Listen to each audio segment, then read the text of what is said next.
I hear Russell in the background. You hear me, and you may hear a lot of other people. So. Oh, you mentioned the holiday party is going on there. Our holiday party started 3 minutes ago right outside of my office. So well, thank you so much for delaying your party going and as we get started here today. Now, what I would like to do before I actually pass this over to Russell is welcome him. Russell's actually a senior instructor with the Options Institute, the educational arm of the Cboe. Now, also want to mention that Russell's an author of Option Spread Trading, a comprehensive guide to strategies and tactics, as well as trading VIX derivatives. So a perfect person to deliver today's presentation.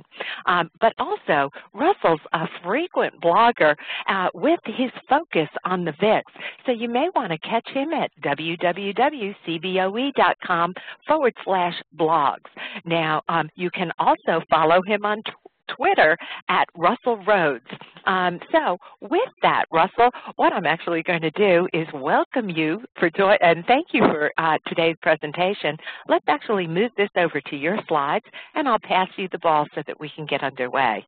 Okay, and I'll add one more thing to what Cynthia said. Next year, I'll actually start contributing to IB's blogs as well. I'm going to try to put together a blog that coincides with the webcast that I'll do once a month, and then a follow-up blog based on the great questions that we always get from the various participants in the webcasts that we do. So I do intend on blogging with interactive brokers in the near future. It's just one of those things that I haven't gotten around to doing yet, but that's my intent. Fantastic. That's a New Year's resolution I hope you don't break. If I start to make it part of my habit, it will get done. That's all I have to say about that. Well, while we're mentioning this, it is a new feature that's been added to the Interactive Broker website. It's called, there's a section there called Traders Insight, and that's where you'll find these blogs. Now, it's available on a daily basis, and later on today, I'd be happy to take you out and show you where you can access that information from our website. But let's get going with today's topic, Russell. Okay, I will get going. And as I did mention, half kidding, the Cboe Options Institute Christmas party is going on right outside my door, so you may hear a little noise in the background, but I'm going to do my very best to tune that out for the next 30 to 45 minutes and deliver the webcast on alternative volatility markets, which is basically the VIX-related markets that we trade here at Cboe, pretty much with the exception of VIX, but I'll talk about VIX as well. We have, maybe it's because of the holidays, maybe it's because of the niche topic, but we have just a handful of people on today, so any volatility questions you want to throw out there, feel free to do so. And if it's matching up with what I'm talking about, I'm more than happy to do my best to respond at that time. If not, I'll always circle back and eventually get to everybody's question. If I happen to miss one, Cynthia does a great job of making sure I get all the questions before we're done at the top of the next hour. Here's a disclosure statement. I am here for educational purposes only. Not really talking about any trading examples today, so nothing should be misunderstood as a trading recommendation. And there are a couple of things that may come across that way, but I am only delivering material for educational purposes, not making trading recommendations here. Now, what I'm going to run through, I kind of categorized them, the equity market volatility indexes, gold volatility, and the emerging markets. We have indexes and then futures and options on each of these types of markets that we trade here at Cboe and that we're consistently quoting here at Cboe. We're also going to be adding something hopefully in late January, early February, but definitely by the end of the first quarter within the equity market space, and I'll talk about that as well toward the end today. The equity market volatility indexes, there are 3 of them that we actually have futures and options on. The Cboe Volatility Index, which is the VIX that you hear consistently referred to on any of the business networks, constant tweets from a handful of what I refer to as VIXophiles, and that's the one everybody's familiar with. Well, we also have VIX-related indexes on the Nasdaq and the Russell 2000, in addition to a couple of other broad-based market indexes that are quoted here in the U.S. We started trading futures on the Nasdaq 100 Volatility Index about a year or so ago, and the VXN, or the Nasdaq 100 Volatility Index, uses the exact same methodology as VIX. It just takes into account Nasdaq 100 index option contracts instead of S&P 500 index option contracts. We also, and then I'm going to show some charts and compare these guys, we also have just started trading futures and options. In fact, we had 4, I wouldn't call them institutional sized, but we had 4 RVX option trades come through the pit yesterday. 2 of them were 200 lots and 2 of them were 250 lots.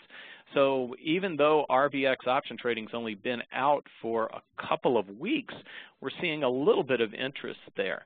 The Cboe Russell 2000 Volatility Index, it is quoted under the ticker RVX. It's the same VIX methodology, but it is based on Russell 2000 index option pricing. And the Russell 2000 it's kind of an outlier relative to the other broad-based indexes that are quoted here in the U.S. You take the 3,000 biggest stocks, basically, and you chop off the top 1,000, and at the end of every June, the bottom 2/3 of those top 3,000 companies actually result in what becomes the Russell 2000. Now, as the year goes along, some companies may go bankrupt. Some companies may actually end up being bought out by another company. So as the year goes along, the Russell 2000 actually has fewer than 2,000 stocks in it. We got down to around 1,970 last year, and then they did what's known as the Russell reconstitution and got it back up to 2,000 stocks at the end of June. There's the 2 reasons that the Russell 2000 is somewhat unique. A very large percentage of the revenues generated by Russell 2000 companies come from domestic operations. So you can actually think of the Russell 2000 as more of a domestic index, and then it's more commonly referred to as a small cap index. But it's a good, it's a good measure of people's expectations for the domestic economy relative to maybe the Nasdaq 100 or the S&P 500, which is more of an international index because there are large multinationals making up that index. So the Russell 2000 can actually be thought of as more of a domestic index as well, and it's actually done fairly well this year, which kind of reflects better business activity in the U.S. relative to other parts of the world. Now, looking at the 3 equity market volatility indexes over the first 11 months of this year, you can see on a pretty consistent basis the Russell 2000 Volatility Index, RVX, is at a premium relative to VXN and VIX. And this is worth pointing out because a lot of the trading interest that we're getting for RVX or VXN relates to possibly spreading futures, spreading VIX futures versus VXN futures, or VIX futures versus RVX futures. And this consistent kind of oscillation around some sort of a mean that occurs with RVX versus VIX versus VXN actually it creates a lot of opportunities for spread traders. And something that's a recent development that didn't make it into the presentation that's probably worth mentioning, we also have started trading VIX futures at 2 a.m., which coincides with the European market open, and it appears there's actually a futures contract based on the Euro Stoxx 50 volatility index, and which is called the VStoxx, and there seems to be a lot of spread trading going on between VIX futures and VStoxx futures. In fact, I say it like I haven't spoken with anybody. I went to a European conference based on volatility, and there was a lot of discussion about trading VIX against VStoxx futures. So in addition to RVX and VXN versus VIX, there's also European volatility traders that in the early morning hours when we're not even thinking about the markets, there's VIX trading going on relative to the European volatility index as well. Now, this is RVX versus VIX over the course of, again, the first 11 months of this year, and on an average basis, RVX has been at about a 3.90 point premium relative to VIX. That's actually lower than history. If you go farther back in history, it's closer to 6 points relative to 3.9. I think the low volatility environment is what has resulted in the Russell Volatility Index not being at as high a historical spread relative to to 2013. But again, 2013 has been so far, and since we've only got a couple of weeks left, is probably going to go down as the lowest volatility year that we've had since, I believe, 2005, at least according to VIX. The same sort of situation has been in place with VXN relative to VIX. The 2013 average spread has been a little bit under a full point. In the past, we've had years that it's been more like 2 to 3 points. So it's narrowed as well due to the low volatility environment. Now, just looking at these things relative to each other since the beginning of 2007, you can see VIX, the VIX average for 2013 is definitely coming in at its lowest level since we've been actively trading futures and options on VIX, and the same thing seems to be going on for the Russell 2000 Volatility Index. It's at a, in fact, I'm going to see if I can get a laser pointer so I can point where I'm looking. You can see the average through the end of November was well under 20. We've never had an average RVX for a full year under 20. It's been some time. You can also see that we're having the lowest year, or lowest average volatility year for VIX as well. And I always like to go back to 2007 because that's when VIX trading actually started to gain some traction. We actually have data going, I believe, back to 2004 for the Russell Volatility Index, and should check and see if 2005 was a lower volatility year for the Russell like it was for VIX. Same thing with VXN, pretty low volatility year. And you can see VIX is there again at its lowest average. Haven't had last year. We just had a VXN average of just a tad under 20.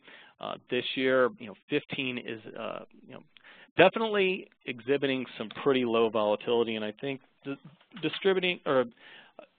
it's exhibiting the kind of volatility that we've seen this year, which has just been a difficult year for some traders that try to take advantage of volatility. And then here's just the spread and the correlation between the Russell Volatility Index and VIX. You can see the correlation is a pretty consistent, between 0.9 and 0.95. As I mentioned, the average spread this year has been around 3.9, and every year going back when we were in a higher volatility environment, we have actually had a much higher average spread between RVX and VIX, and we've had the same situation with VIX versus VXN. Very narrow spread over the last few years since we got through the issues of 2008. 2009 was an interesting average year. If you split that in half, the first half of the year the spread was very low. The second half of the year it started to widen out. One of the things that I have noticed with respect to VIX versus VXN, this spread gets very low when we're going into macroeconomic events. And I think what is actually happening is if you're trying to hedge a tech portfolio, you'll buy Nasdaq NDX put options. If you're trying to hedge a small cap portfolio, you'll take a look at Russell 2000 index options. If you're either speculating or trying to hedge against a macroeconomic event such as a potential government shutdown or those sort of things that we've gone through over the last year, you tend to look at S&P options. And extra demand around the overall economy for VIX options actually narrows the spread between VIX and VXN and VIX and RVX. But as we've gone through these situations starting last year and throughout this year, whenever we come up against one of those government deadlines, or even we come up against a Fed meeting like we're having today, you'll see the spread actually narrow tremendously. And then after the storm has passed, at least that's been the pattern so far, you'll actually see the spread widen back out to normal levels. So So the equity volatility markets, we also have them on the Dow Jones Industrial Average and the S&P 100, but these are the three that we have tradable markets on right now. They've been correlated in the past. The spread between VXN and RVX has varied somewhat over time. The futures contracts disconnect from that somewhat, but they have the same sort of price spread behavior as well, where you can actually take a look at, maybe VIX is down a lot more than VXN or RVX. There are actually opportunities where maybe when VIX is relatively undervalued, when you compare it to VXN or RVX, where you can maybe take a long position in VIX and a short position in RVX or VXN. It's just some interesting markets where slowly but surely we seem to be getting some liquidity there. Now, the volatility market that has gotten the most interest and kept me the busiest this year has been with respect to the gold market. The gold ETF volatility index, it uses the same sort of methodology as VIX, but it applies the methodology to options on the GLD ETF, which is pretty much the most efficient way for individuals to get exposure to gold. The symbol is GVZ. We have options and futures that trade on the index, and GVZ acts nothing like VIX or the equity market volatility indexes, which actually makes it somewhat of an outlier, but also something that you can find some opportunities in a bullish or bearish environment. Now, here's a chart for GLD versus GVZ this year, and I think anybody that even casually watches the markets is aware that gold is not having a good year. In fact, this move right over here, where gold dropped from 150, or GLD dropped from 150 to the 120s very, very quickly. Based on the implied volatility before it happened, this would actually be considered about a 7 standard deviation move, which is something that's not supposed to, it's supposed to occur a lot less than once in a lifetime. Now, I know the statistics break down sometimes, but that's the kind of year that we've had in gold, and we've gotten a couple of spikes in GVZ. Both of these spikes have been the type of price changes that you would expect when looking at the equity markets. However, GVZ will, if something were to happen in the world and we had one of those old school flights to quality and money just rushed into the gold market and gold were up 30 or 40, the GLD was up $30 or $40 one day, GVZ would spike as well. And the reason behind that is GVZ or gold options are actually used for hedging by consumers of gold and producers of gold. Producers of gold will be hurt by lower gold prices. Consumers of gold will be hurt by higher gold prices. And if they're underhedged and we get a big move in one direction or another, you might see excess demand for calls when we have a spike to the upside, or excess demand for puts when we have a move to the downside. This year it's been a move to the downside, but in a couple of slides I'm going to illustrate this further and break out the correlation between GVZ and the price of gold, and you'll see it's not like that inverse correlation that we're used to with the equity market related indexes. This is one of the interesting things, is we've got gold versus GVZ, and I highlight the range for the price of GLD versus the average for GVZ. You can see last year, the high to low in 2012, the high to low range was 16% based on the spread between the two and dividing it by the low of the year, and we had a very low GVZ. This year so far, we've had GVZ at a much higher level, and we've had a much higher range. Of course, the range has been mostly going from this high level to this low level, but when you have a wider price range, you tend to have a wider GVZ as well. Now, again, when we first started trading, this is one of my favorite I told you so, well, I guess it's not I told you so story, but it's I was down on the floor checking GVZ prices when we first started trading GVZ options and futures. And one of the floor traders walked by and he said, well, why are you looking at that? It's going to act just like VIX. And I said, no, it's not. And he said, yes, it is. And that was the end of the conversation. And the reason I said no, it doesn't act like VIX is because it doesn't. You can see the correlation for 6 months in 2008. We have data going back to the middle of 2008. For 6 months in 2008, there was no correlation, and gold was flat. 2010 is a great example here.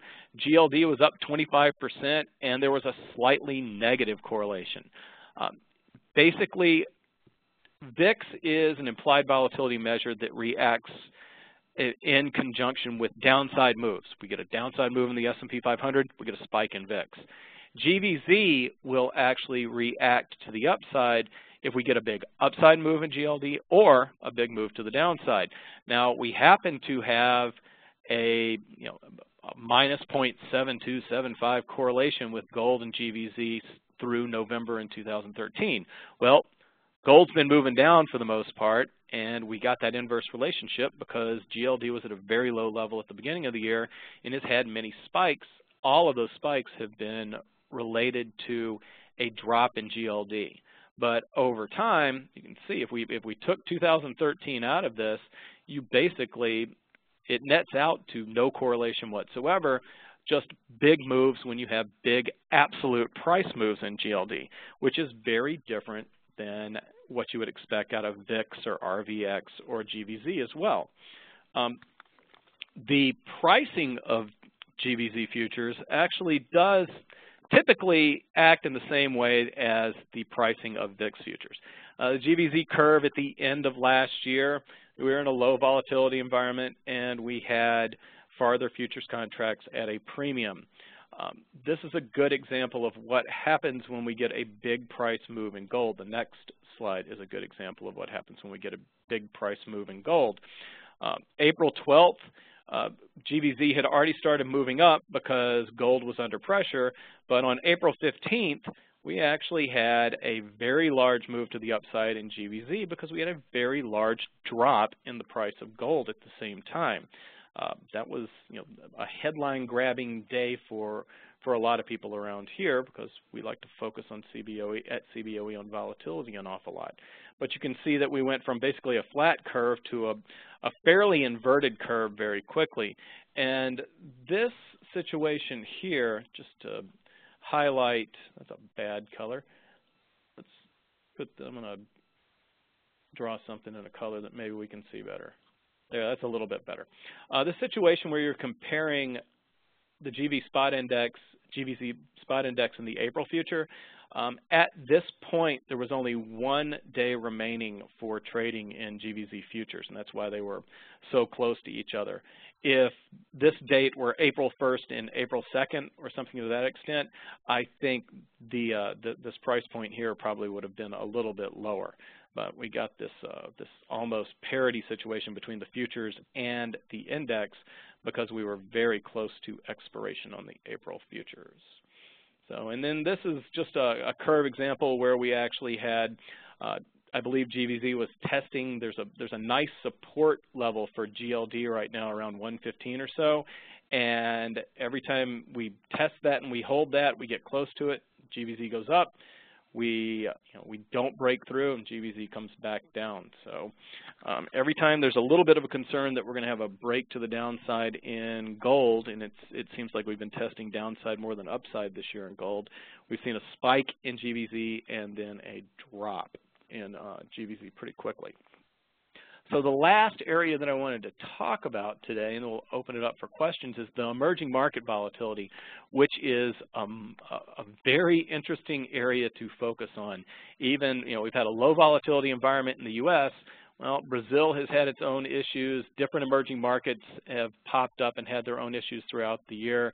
And we've had elevated VX EEM, which is across the board emerging market volatility, and VX EWZ, which is based on options trading on the iShares MSCI Brazil capped ETF. The Brazilian market has kept everybody on their toes this year for sure. We've only got data going back to the middle of 2011, so you can see the high-low range for EEM and VX EEM. And you can see the range is pretty wide, and the average for VX-EEM, as we've gone to a lower absolute range, we've actually seen the implied volatility come in as well. And this is one of the really interesting things is despite the despite there being somewhat of a U.S. market influence on the implied volatility of EEM options, we still have a pretty defined inverse relationship between VX-EEM and EEM. This type of relationship basically carries across to, so far, any market index, any equity market index that has as the underlying a broad-based market index. So the Canadian market, the TSX, the CVIX is what it's actually called, has an inverse relationship. The Australian market, inverse relationship. Equity market or equity index volatility tends to have that inverse relationship across the board. And then right here, just taking a look at the Brazilian market as well. Same sort of situation, inverse correlation between the Brazilian market, and EWZ has not had the best of years over the last 3 years or so. We've had, every time EWZ seems like it's getting ready to start to make a run to the upside, it seems to trip and fall, and something gets in its way over and over again. It's been a tough year for those for that market. The correlation between EEM and EWZ is pretty high. Brazil is, I think, about somewhere between a 10 and 15% weighting in the EEM, so they're highly correlated. And the VX-EEM and VX-EWZ have the same sort of spread type of relationships that we have between VIX and RVX and VXN. You can see that this is VX-EWZ minus EEM. The EWZ tends to be at a premium most of the time, and you can see it's basically it's been above zero for the most part. You can see whenever you seem to get a spike in that spread, within time it tends to come back down to some sort of normal level as well. So, in addition to what we trade right now at Cboe in the VIX area, we've got a handful of other volatility markets that we have active markets in. Nasdaq volatility, Russell 2000 volatility, the gold volatility. We also have OVX, which is oil volatility, but it's been such a dull year for OVX, which means we're probably coming up on a very volatile year for it, since volatility tends to react like that. Just decided not to include that one in this presentation. There's just so little to say about what's happening in oil volatility this year. EEM and EWZ, they're interesting to spread against each other, and they're interesting in their own outright in their behavior relative to their underlying markets. Now, one other thing I'd like to talk about, and I'm just going to type the ticker up here, and I'm actually going to do a full webcast on this on the the Wednesday of expiration in January for Interactive Brokers. But we actually have, in a very short manner of time, rolled out the Cboe Short-Term Volatility Index, or short-term VIX.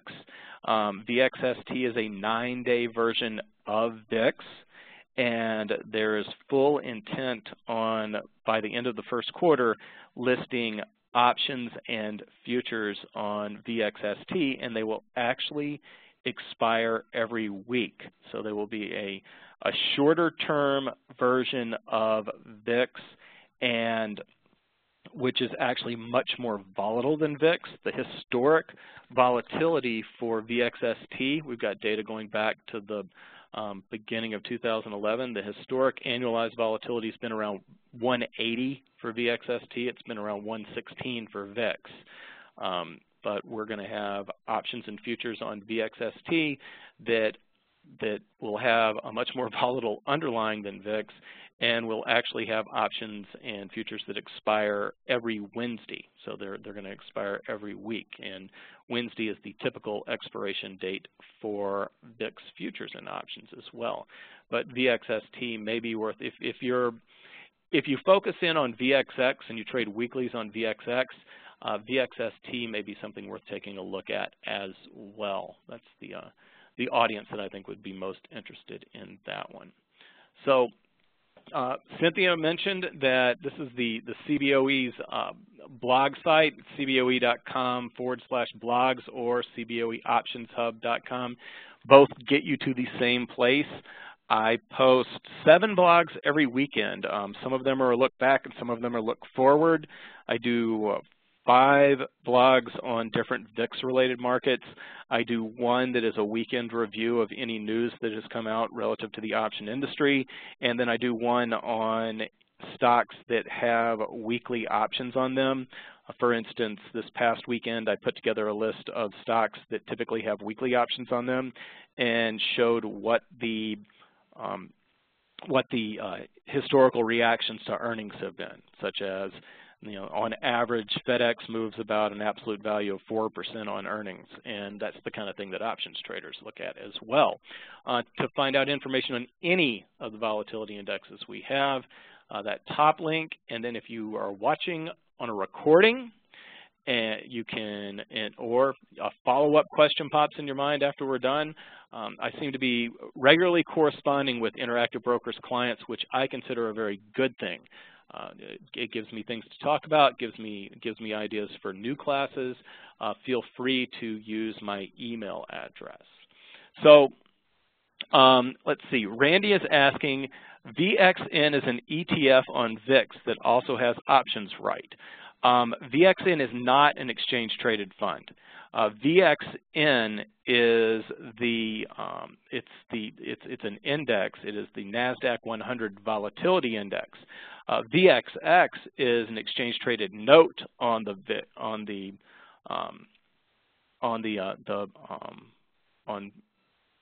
Okay, there you go. I thought I saw your name pop up. Randy just said, I mean VXX. Yes, VXX is an ETF on VIX, and there are options on VXX. In fact, there are weekly options on VXX, and there are weekly options on SVXY now, which is another volatility-related ETN, and another one that I'm forgetting at the moment. But the most actively traded ones, and I was actually writing an article on this, so I've got a list of the most actively traded ones. The most actively traded VIX ETNs, I'm going to type them in the slide here, which is, daily, VXX is daily one-time long, VXZ is daily medium-term one-time long. VXX focuses on the front two month futures. Thank you, Jason. It is UVXY. I greatly appreciate that on the one that has weeklies. VXZ focuses on the 4th to 7th month VIX futures. UVXY is daily 2 times long a VIX strategy, and XIV is daily inverse of a VIX strategy index. The VIX strategy index for everything but UVXY, but VXZ is actually something called the S&P Short-Term Futures Index, which basically gives you exposure to the front 2 month VIX futures contracts. VXX will give you that exposure. UVXY will give you daily 2 times that exposure, and XIV will give you the inverse of that exposure. VXZ is actually based on, again, that medium, I think they call it medium term. There it is, midterm futures, and that one is, that one is not near as volatile as the other 3 on here. But VXX and UVXY and then SVXY is the 3rd one, all have weekly options on them. What's the relationship between VIX futures and the longer-term volatility index VXV? Should M2 month 2 VIX options contracts match spot VXV once a month? No. And the reason I say no, you're close. VXV is a 93-day version of VIX. We actually have, I'm making slides on the fly here. We have 4 volatility indexes that follow the S&P 500 options now. VXST is 9 days, VIX is 30 days, VXV is 93 days, which is 3 months. So VIX, the 3rd month VIX contract, or whenever we've got 93 days left until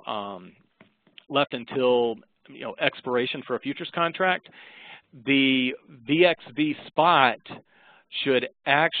will probably be at a discount relative to the 3rd month future, and that's because when you trade volatility and you take a short position in a VIX future, you typically receive a premium or a risk premium for being short because of the way that volatility can spike on you.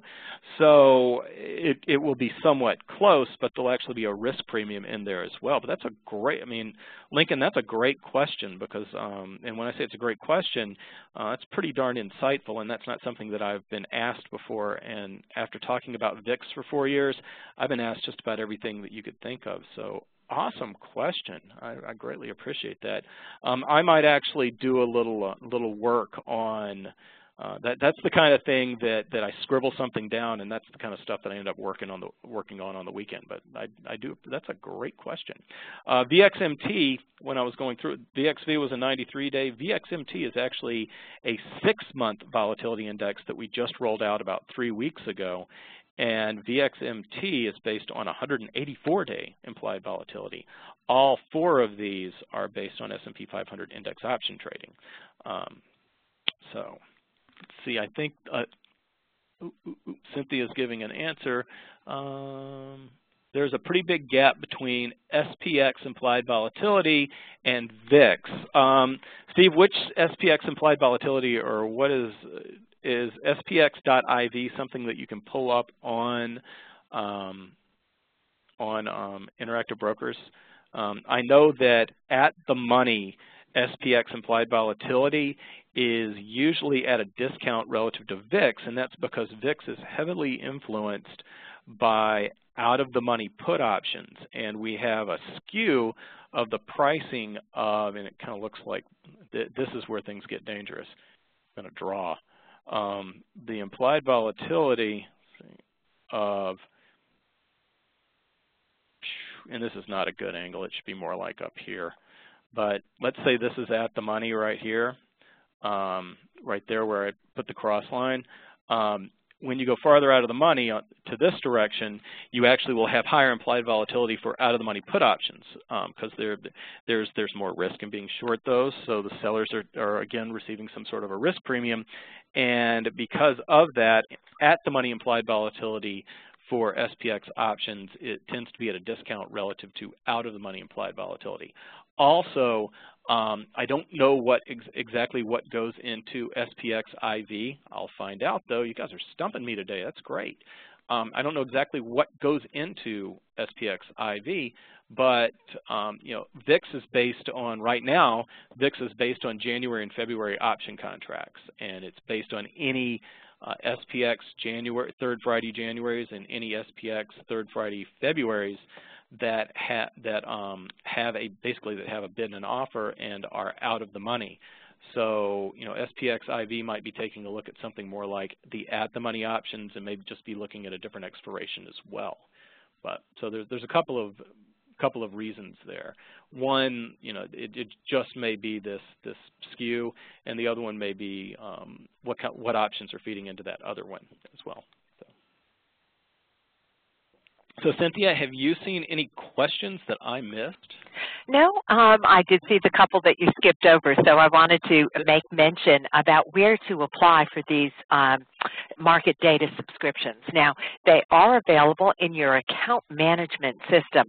Go underneath the trade configuration, the Manage Account tab, find Trade Configuration, and you'll also find the subscriptions for various markets. Now, notice there's a North America tab, and in the upper left-hand corner, there is a section for the indexes that are available. There is one there for Cboe and the MDX indices, and I believe that's what you're looking for. But notice there are several other subscriptions available for Dow Jones indices, Russell indices, and even the S&P. So depending on those markets that you are trading, do be aware that each of those subscriptions have hover help available. So simply hover your cursor and make over the selection, and you'll see what markets are included. If you do have any questions, please be aware there's a support tab in account management with access to our customer service screens, and they will be able to let you know as well, based on what it is that you intend to trade, what markets that you will need to subscribe to. And other than that, Russell, I'm not seeing any additional questions come in. But before we do let Russell go back to his party, I do have a quick piece of business, and I want to let you know if you've got any additional questions, go ahead and put them into the chat panel now. But what I'm going to do is open up our polling panel. This is something that my management team requires I do in each event. So notice there are 3 short questions there meant to get your feedback. If you'd make your selection, and 2 of them are multiple choice, so I do try and keep this easy. Then there is a submit button in the lower right-hand corner. Now, if you've got any comments or suggestions that you'd like to learn more about in these webinars, there's also an input field in question 2. Don't put your questions there for Russell. He won't see them, so you want to put those in the chat panel. But do add any suggested topics into that screen. And because I am discussing with Russell topics for 2014, so we'll be looking at some of those. Poll is about to end, so click that submit button, everyone. Thanks, poll did end, so I appreciate that. Now notice, it actually covers up your chat panel. If you do have any additional questions for Russell, go ahead and double click on the chat panel title. That will expand it so that you can actually submit any additional questions. Okay, everyone, thank you very much for that feedback. It is helpful. Well, I'm not seeing any additional questions here, Russell. I think everyone wants you to get to your party, to that holiday party. So we will conclude our event today. Now, by the way, I wanted you to know that we have been recording today's event, and you'll all get a direct link to today's recorded playback. So you do want to come back and review those concepts Russell's been discussing. Do be aware that you simply need to watch your inbox. In about an hour or so, you'll get a direct link to today's session. Also, you can actually obtain a copy of these slides as you exit our presentation. You'll find a new browser window opens up with a PDF copy of these slides where you can download and save on your computer or simply print directly from there. Oh, let me see, E. Zachary. I'm glad I did keep going here because E's got a question. Which do you see? Will there we go. I got it. As of the question is, will VXMT also have options traded on it? As of right now, that is not planned. You know, there's all kinds of hedge words in what I just said. You know, trading on VXST, if you had asked me 10 weeks ago if we were going to do that, the answer would have been no. So you never know. I do know that VXMT does have, and it probably doesn't do a lot of good, but it does have some over-the-counter volatility swaps that are tied to it. So there are, you know, over-the-counter markets that are trading in it right now, and if that becomes a very active market, then that's something we would probably take a look at as well. Okay. Well, thank you, E, and thank you. I want to express a great deal of thanks to Russell, not only for today's event, for the previous, actually going into 2014 will be our 5th year of presenting, or Russell's 5th year of delivering webinars for Interactive Brokers. So Russell, when I took a look back, I was amazed. Time certainly does fly, and I appreciate all of the efforts that you've put in over the last several years and continuing into 2014. on these educational topics. So thank you very much. I also want to thank everyone who's joined us for this webinar. We do appreciate the time that you have spent. So but it looks like with no additional questions, we are going to conclude today's presentation. So thanks, everyone. Have a great day. And by the way, I do want to mention Russell, as I said, is back with us on a monthly basis now coming up in 2014. We actually have him booked, or at least penciled in right now, for the Wednesday prior to option expiration Friday each month. So if you think about it, you can actually access the Interactive Brokers page that day and simply click through on the link that's provided in our Education Center. So we try and give you lots of ways to access this information. Also, there's on our website, in the recorded section, there are some filtering capabilities at the top of the industry-sponsored page. You can find today's event, will be there later on today, but also all of Russell's previous events. Use the filter at the top of the page by speaker and simply locate Russell's name, and you'll see a whole slew of those previous webinars are available for you to listen in at any time that's convenient. So we are going to end again today's event. Thank you all for your participation, and a great deal of thanks goes to Cboe as well, because it's their dedication to educating traders that actually makes these events possible. So everyone, happy holidays, and I wish you a bright and joyous new year as well. Same to you, Russell. Thanks a lot, Cynthia. Same to you. Can't wait till we do more in 2014. Absolutely. Thanks, everyone. Have a great day, and remember, all, please trade smart. Thank you.